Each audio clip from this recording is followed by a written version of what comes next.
अभी जब मैं वीडियो देख रहा था मुझे बातें याद आ रही थी।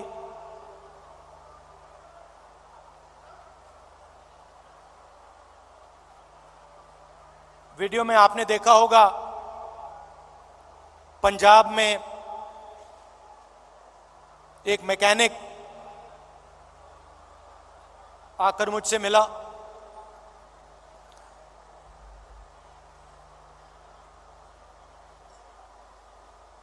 मैंने उसके हाथ पकड़े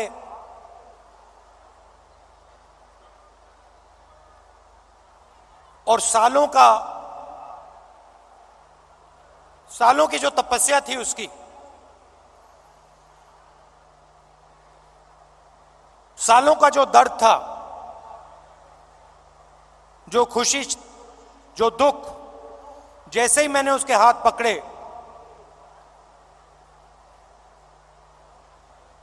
हाथों से मैंने बात पहचानी।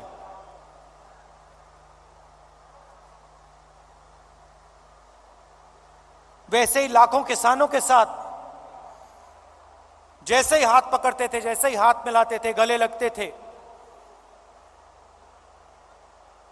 एक ट्रांसमिशन सा हो जाता था। शुरुआत में बोलने की जरूरत होती थी,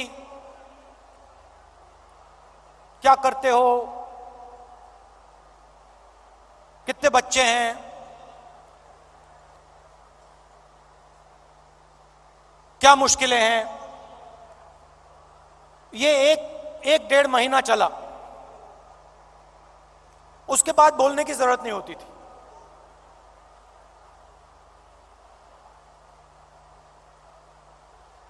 जैसे ही हाथ पकड़ा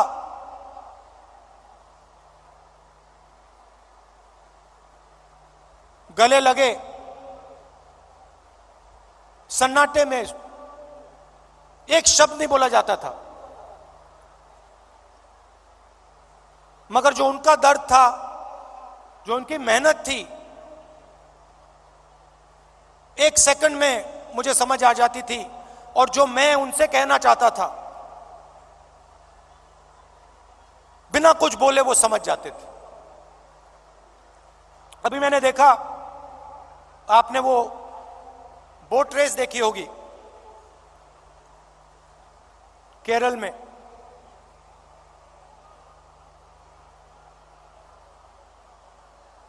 उस समय जब मैं बोट में बैठा था,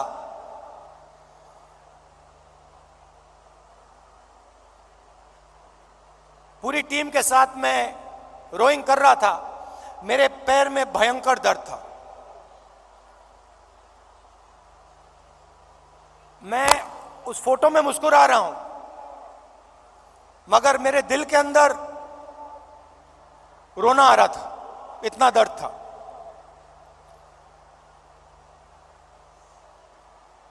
मैंने यात्रा शुरू की, काफी फिट आदमी हूं, 10-12 किलोमीटर ऐसे ही दौड़ लेता हूं। घमंड था, मैंने सोचा था 10-12 किलोमीटर चल लेता हूं तो 20-25 किलोमीटर चलने में क्या बड़ी बात। मेरी माइंड में यह था। पुरानी इंजरी थी, कॉलेज में चोट लगी थी फुटबॉल खेलते हुए, मुझे याद है। मैं दौड़ रहा था, मेरे दोस्त ने पीछे से अड़ंगी मार दी और घुटने में चोट लगी।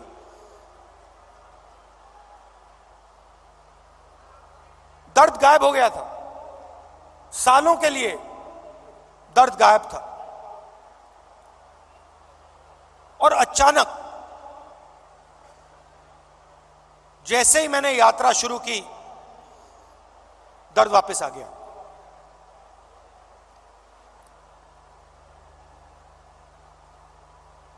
आप मेरे परिवार हो तो मैं कह सकता हूं आपसे, सुबह उठता था, सोचता था कैसे चला जाए, और फिर उसके बाद सोचता था कि भाई 25 किलोमीटर नहीं 3,500 चलने, केरला की बात है, 3,500 किलोमीटर चलने हैं, कैसे चलूंगा।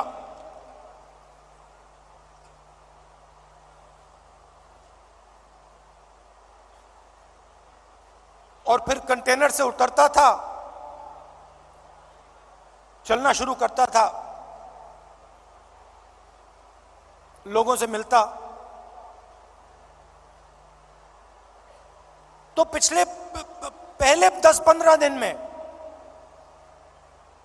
जिसको आप अहंकार कह सकते हो, घमंड कह सकते हो, वो सारा गायब हो गया।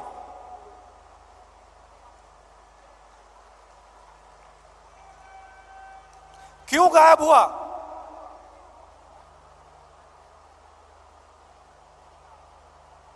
क्योंकि भारत माता ने मुझे मैसेज दिया,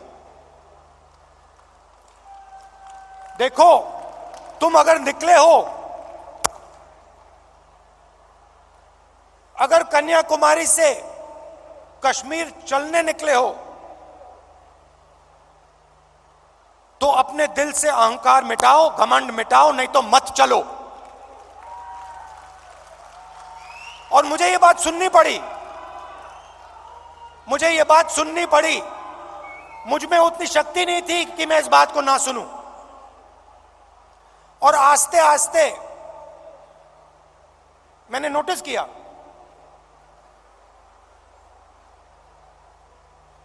मेरी आवाज चुप होती गई। पहले किसान से मिलता था, मैं उसको अपना ज्ञान समझाने की कोशिश करता था। थोड़ी जो मुझ में जानकारी है खेती के बारे में, मनरेगा के बारे में,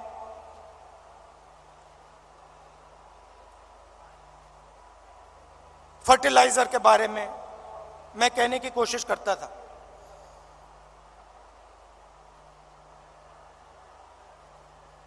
आस्ते आस्ते ये सब बंद हो गया।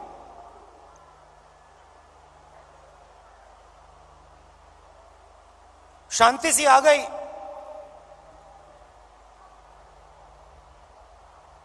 और सन्नाटे में मैं सुनने लगा।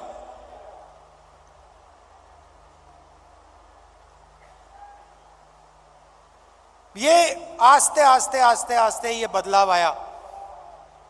और जब मैं जम्मू कश्मीर पहुंचा,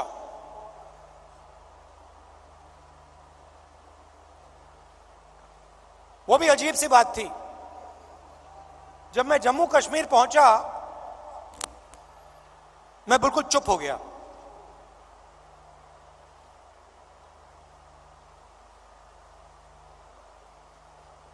कह लो जैसे मेडिटेशन करता है प्रियंका और मैं, विपासना करते हैं, वैसी बात हो गई कि बिल्कुल चुप हो गया मैं।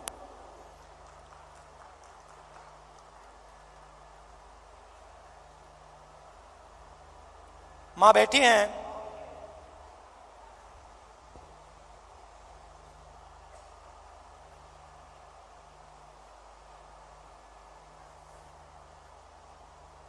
मैं छोटा सा था, 1977 की बात है।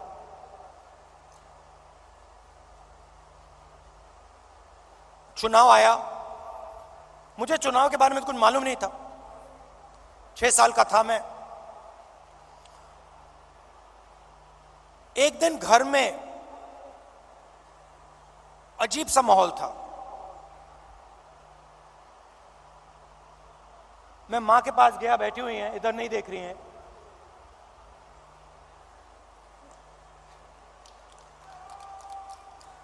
मां के पास गया, मैंने मां से पूछा मम्मी क्या हुआ? और मां कहती हैं हम घर छोड़ रहे हैं। तब तक मैं सोचता था कि वो घर हमारा था।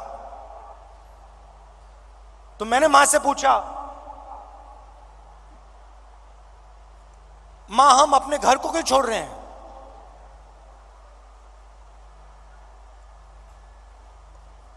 और पहली बार मां ने मुझे बताया कि राहुल, ये हमारा घर नहीं है,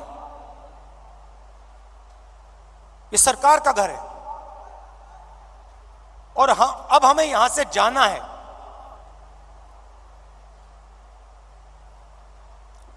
मैंने मां से पूछा, मां कहां जाना है? कहती है नहीं मालूम।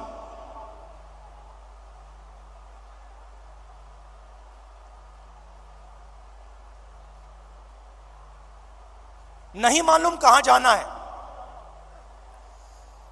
मैं हैरान हो गया। मैंने सोचा था कि वो हमारा घर था।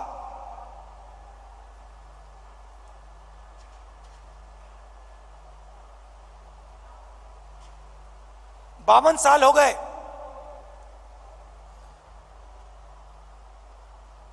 मेरे पास घर नहीं है, आज तक घर नहीं है। और हमारे परिवार का जो घर है वो इलाहाबाद में है, वो भी हमारा घर नहीं है। तो जो घर होता है उसके साथ मेरा बड़ा अजीब सा रिश्ता है। मैं 12 तुगलक लेन में रहता हूं, मगर मेरे लिए वो घर नहीं है।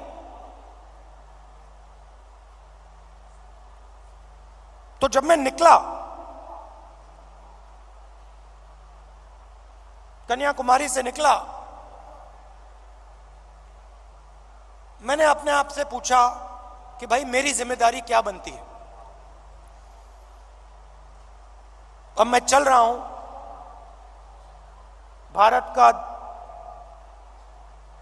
दर्शन करने निकला हूं, भारत को समझने के लिए निकला हूं। हजारों लाखों लोग चल रहे हैं, भीड़ है, मेरी क्या जिम्मेदारी है?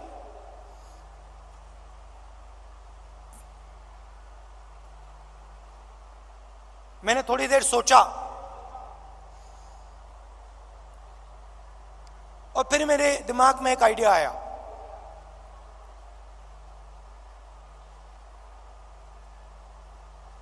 मेरे ऑफिस के लोगों को मैंने बुलाया जो मेरे साथ थे,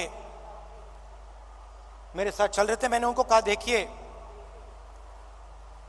यहां पे हजारों लोग चल रहे हैं, धक्का लगेगा, लोगों को चोट लगेगी, बहुत भीड़ है, हमें एक काम करना है। मेरे साइड में, मेरे सामने 20-25 फुट आगे, इस तरफ 20-25 फुट, इस तरफ 20-25 फुट, ये जो जगह है, ये जो खाली जगह है जिसमें हिंदुस्तान के लोग आएंगे, हमसे मिलने आएंगे,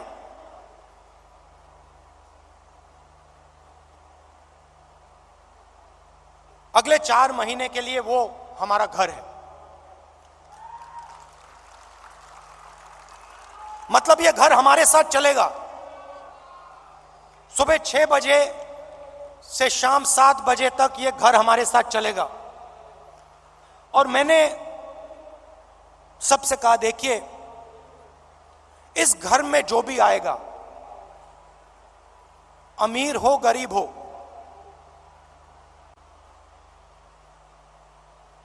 बुजुर्ग हो युवा हो बच्चा हो, किसी भी धर्म का हो, किसी भी स्टेट का हो, हिंदुस्तान से बाहर का हो, जानवर हो, उसको यह लगना चाहिए कि मैं आज अपने घर आया हूं।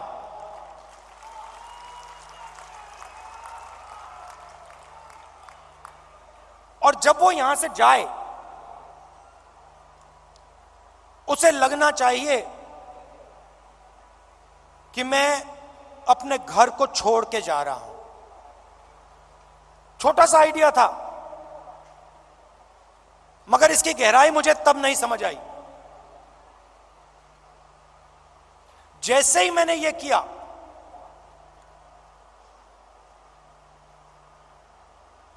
जिस दिन मैंने ये किया, उस दिन यात्रा बदल गई, जादू से बदल गई।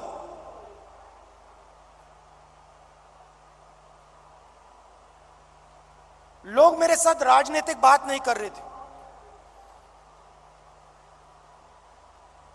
मैंने क्या क्या सुना मैं आपको बता भी नहीं सकता हूं।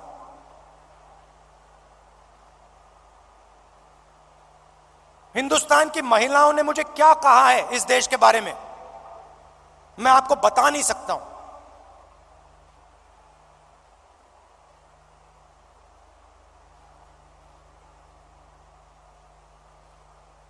युवाओं के दिल में डर क्या है, कैसा है, मैं आपको बता नहीं सकता, समझा नहीं सकता। कह सकता हूं मगर बता समझा नहीं सकता हूं।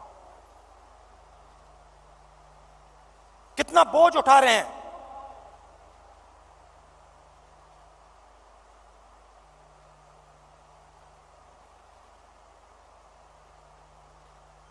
तो बिल्कुल रिश्ता बदल गया।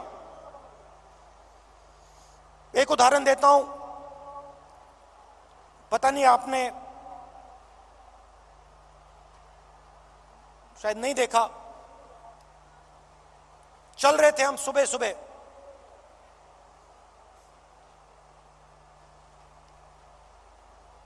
साइड में एक महिला भीड़ में खड़ी थी। झिझक के उसने ऐसे किया मुझे। जैसे ही मैंने देखा मैंने उसको बुलाया। मुझे बात अजीब सी लगी।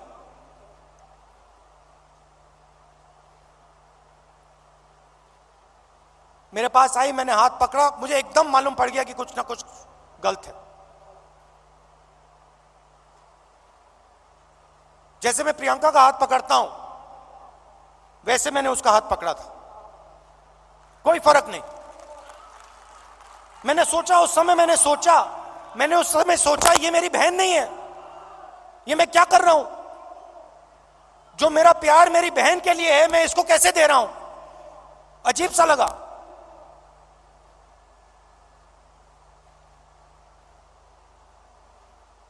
मुझे मेरा हाथ पकड़ती है, कहती है राहुल जी, भैया मैं आपसे मिलने आई हूं।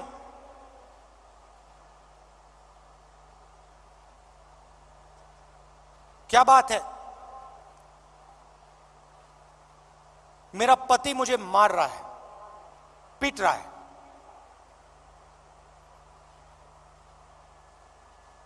मैंने कहा कब? कहती है अभी वो मुझे मार रहा था, मैं घर से भागी हूं आपसे मिलने। तो मैंने कहा कि पुलिस को बुलाएं। कहती है नहीं, पुलिस को नहीं बुलाइए।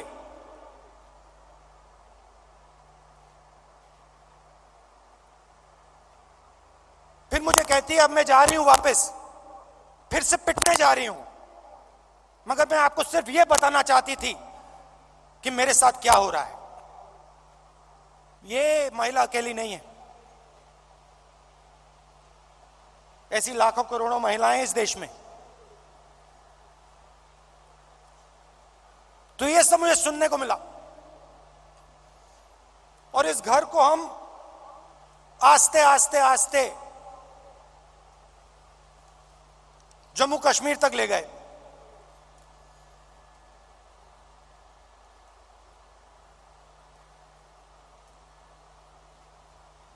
पता नहीं, शायद मेरा परिवार सालों पहले वहां से आया।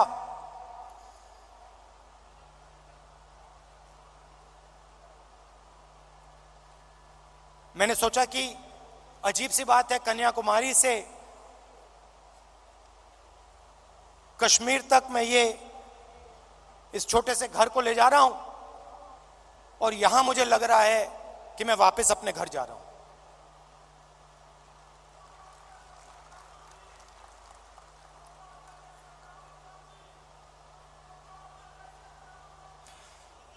कश्मीर में हम घुसते हैं,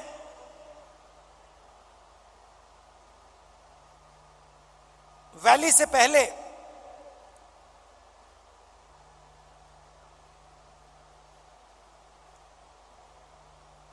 बर्फ है, धूप है,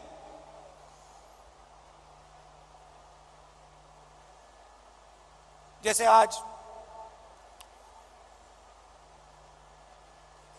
और हजारों लोग हमारे साथ चल रहे हैं।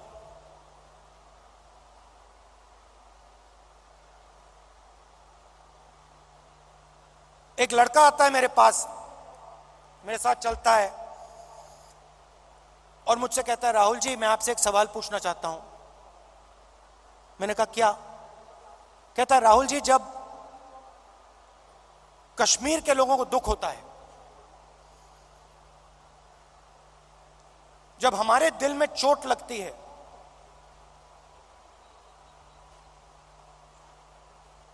तो बाकी हिंदुस्तान के लोगों को खुशी क्यों होती है?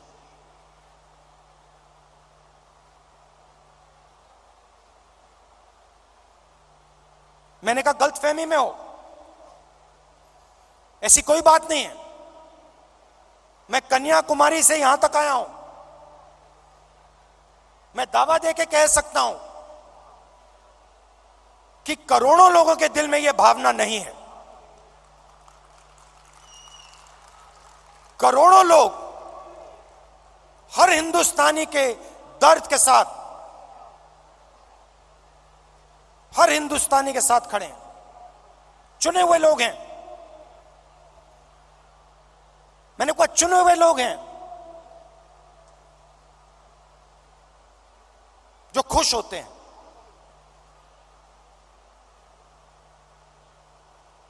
हजारों में होंगे, मगर हिंदुस्तान में करोड़ों लोग हैं।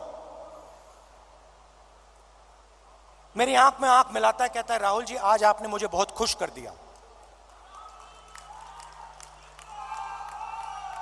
आपने मुझे बहुत खुश कर दिया।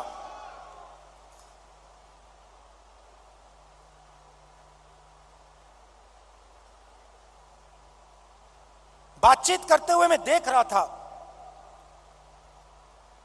चारों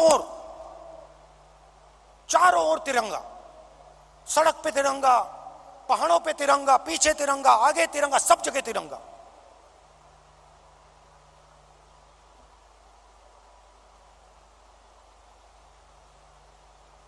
फिर हम वैली में घुसे।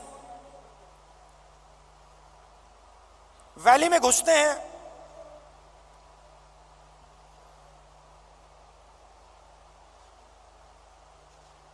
बादल छा जाते हैं,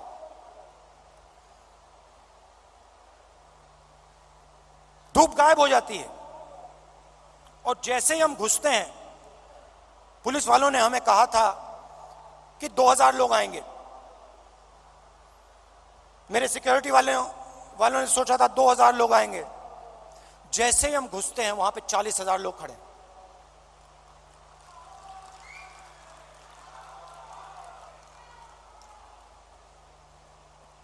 जैसे ही पुलिस वालों ने 40,000 लोगों को देखा, रस्सी छोड़ के भाग गए।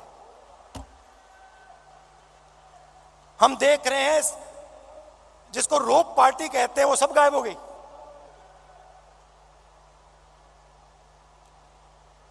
सब गायब हो गई।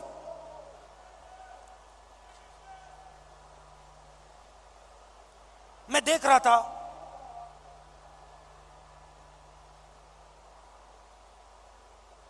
हिंदुस्तान के सबसे टेररिस्ट इन्फेस्टेड जिले में जहां भी आप देखो, तिरंगा तिरंगा तिरंगा तिरंगा तिरंगा, सब जगह। कौन उठाए थे तिरंगा? हमारे पास सिर्फ 125 यात्री थे, कश्मीर के लोग तिरंगा उठाए थे। एक ने नहीं उठाया था, हजारों ने उठा रखा था। और यही कहानी पूरे कश्मीर में, अनंतनाग, पुलवामा, जिसको टेररिस्ट इन्फेक्टेड डिस्ट्रिक्ट कहा जाता है, हर डिस्ट्रिक्ट में, पहाड़ों पे, सड़क पे, आगे पीछे तिरंगा। किसके हाथ में? कश्मीरी युवाओं के हाथ में।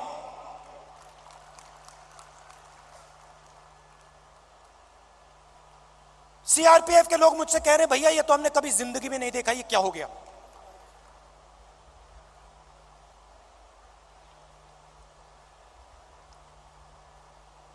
फिर मैं आया,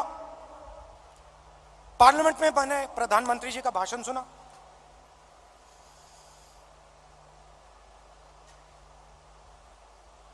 कहते हैं कि मैंने भी जाके लाल चौक में तिरंगा फहराया था।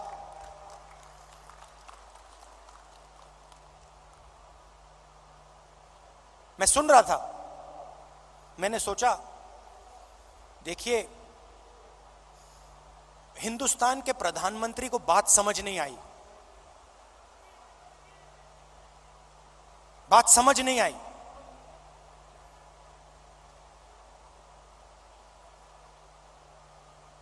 नरेंद्र मोदी जी ने बीजेपी के 15-20 लोगों के साथ जाकर लाल चौक पे तिरंगा फहराया। भारत जोड़ो यात्रा ने लाखों कश्मीरी युवाओं के हाथ से तिरंगा फहराया।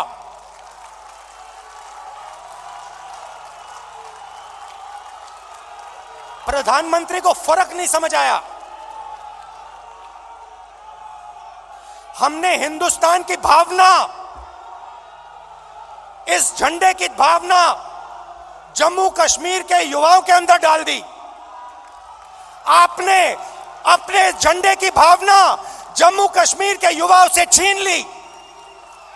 यह फर्क है हम में और आप में।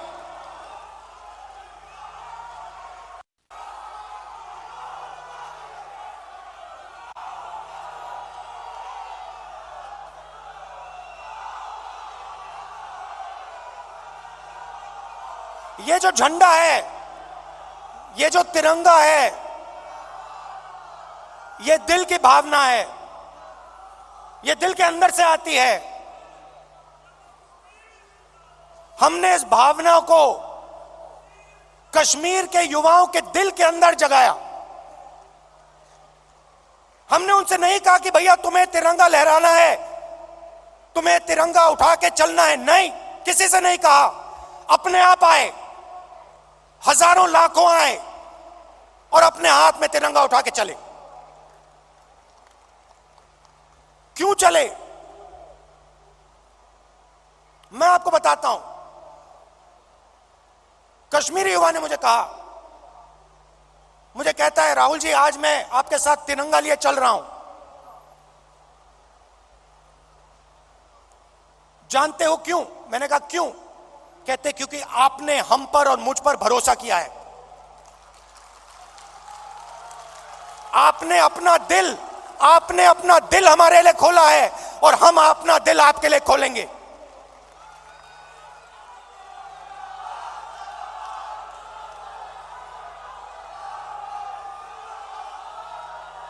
यह फर्क है। हिंदुस्तान एक भावना है, एक सोचने का तरीका है, इज्जत है, आदर है, मोहब्बत है। और ये जो झंडा है, जो तिरंगा है, इसका इस भावना का ये चिन्ह है। और भारत जोड़ो यात्रा ने इस भावना को पूरे देश में फैलाया है। और यह काम राहुल गांधी ने नहीं किया है, यह काम कांग्रेस के कार्यकर्ता ने किया है, कांग्रेस के नेताओं ने किया है, हिंदुस्तान की जनता ने किया है।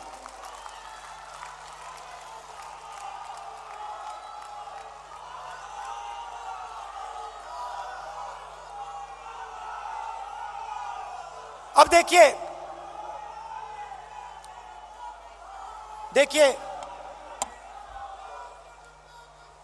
सरकार की सोच के बारे में आज आपको बताना चाहता हूं।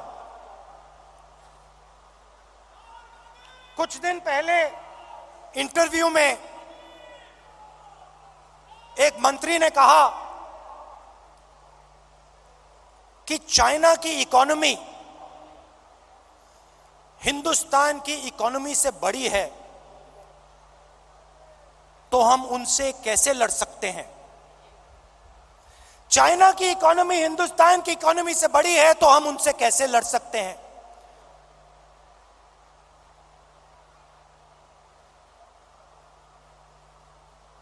जब अंग्रेज हम पर राज करते थे, क्या उनकी इकोनॉमी हमारी इकोनॉमी से छोटी थी?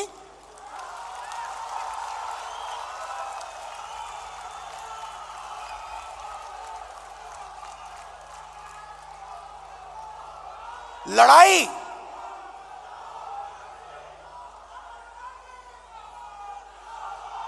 इसका मतलब जो आपसे शक्तिमान है उससे आप लड़ो ही मत, जो आपसे कमजोर है उसी से लड़ो।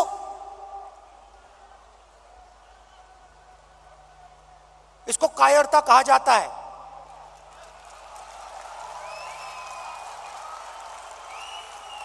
सावरकर की विचारधारा, सावरकर की विचारधारा, अगर जो आपके सामने आपसे तगड़ा है, मजबूत है, तो उसके सामने अपना सिर झुका दो, मत्था टेक दो। हिंदुस्तान के मंत्री कह रहे हैं, हिंदुस्तान का मंत्री चाइना से कह रहा है कि आपकी इकोनॉमी हमसे बड़ी है, तो हम आपके सामने खड़े नहीं हो सकते हैं। इसको क्या नेशनलिज्म कहते हैं? इसको देशभक्ति कहते हैं क्या? ये कौन सी देशभक्ति है? ये कौन सी देशभक्ति है? जो आपसे कमजोर है उसको आप मारो, और जो आपसे मजबूत है उसके सामने आप झुक जाओ। शब्द है इसके लिए। महात्मा गांधी कहते थे, सत्याग्रह की बात करते थे।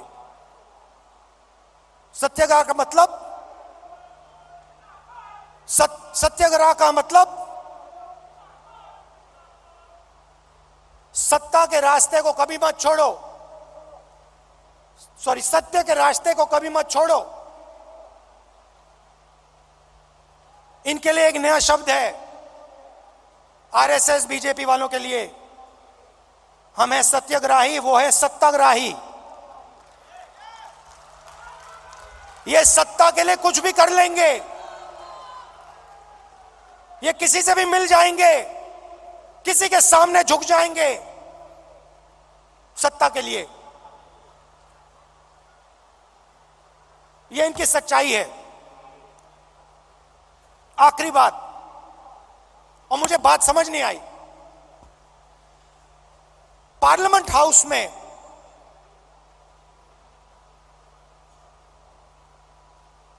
मैंने एक उद्योगपति पे आक्रमण किया,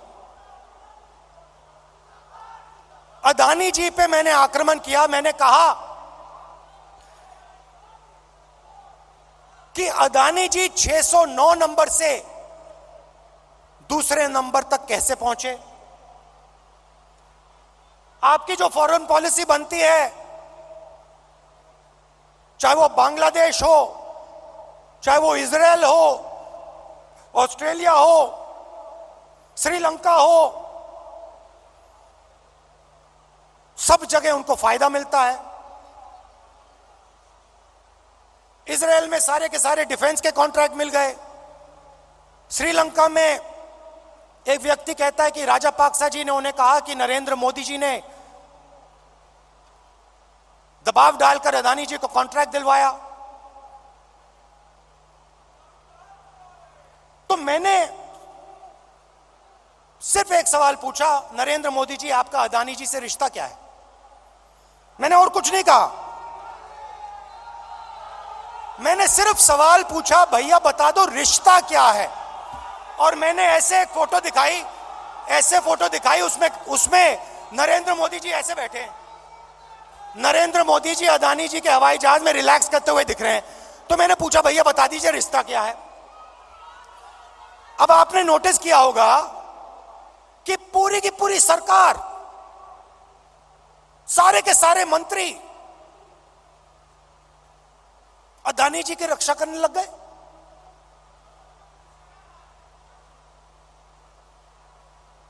अदानी जी की रक्षा करने लग गए। कहते हैं जो अदानी जी पे आक्रमण करता है वो देशद्रोही है। मतलब अदानी जी देश के सबसे बड़े देशभक्त बन गए और बीजेपी और आरएसएस इस व्यक्ति की रक्षा कर रही है।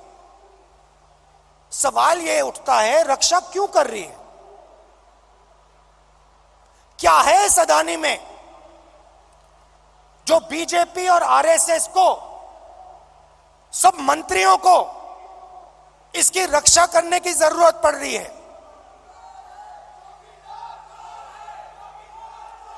नहीं, सुनिए। और सबसे बड़ा सवाल ये जो शेल कंपनीज हैं,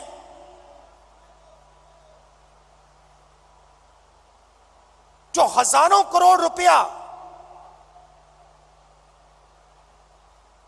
हिंदुस्तान भेज रही हैं, ये किसकी हैं? इसमें किसका पैसा है? अदानी जी डिफेंस इंडस्ट्री में काम करते हैं, डिफेंस इंडस्ट्री में काम करते हैं और हिंदुस्तान की सरकार को यह भी नहीं मालूम कि अदानी जी की शेल कंपनी है बाहर। इसमें इन्वेस्टिगेशन क्यों नहीं हो रहा? जेपीसी क्यों नहीं हो रही? डिफेंस का मामला है, देश की रक्षा का मामला है, पता तो लगाना चाहिए ये पैसा किसका है, शेल कंपनीज किसकी हैं, मगर नहीं।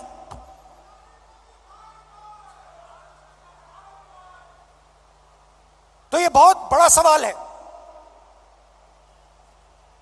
एलआईसी का इन्वेस्टमेंट है, उनका नुकसान हुआ है। ऑस्ट्रेलिया में फोटो दिखती है, नरेंद्र मोदी जी बैठे हैं, स्टेट बैंक चेयरमैन बैठे हैं, वहां के चीफ मिनिस्टर बैठे हैं, अदानी जी बैठे हैं एक मेज पर। स्टेट बैंक $1 बिलियन का लोन दे रहा है। नरेंद्र मोदी जी उस मेज पे क्यों बैठे हैं? क्या लेना देना नरेंद्र मोदी जी का स्टेट बैंक और अदानी के बीच में? क्या लेना देना? तो ये सवाल है, और ये सवाल मैंने पूछे, नरेंद्र मोदी जी से पूछे, बहुत सीधा जवाब था, कोई रिश्ता नहीं है। सिंपल सा जवाब था। हमने पूछा रिश्ता क्या है, नरेंद्र मोदी जी कह सकते थे कोई रिश्ता नहीं।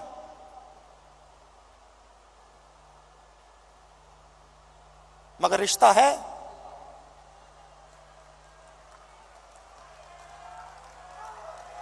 रिश्ता है। भाइयों और बहनों,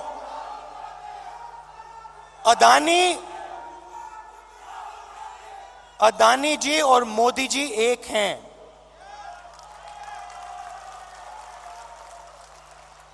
एक हैं। और देश का पूरा धन एक व्यक्ति के हाथ में जा रहा है। Airport, ports, defence, infrastructure, storage, agricultural storage, सेब, हिमाचल प्रदेश में सेब, कश्मीर में सेब, पूरा का पूरा धन एक व्यक्ति के हाथ में जा रहा है।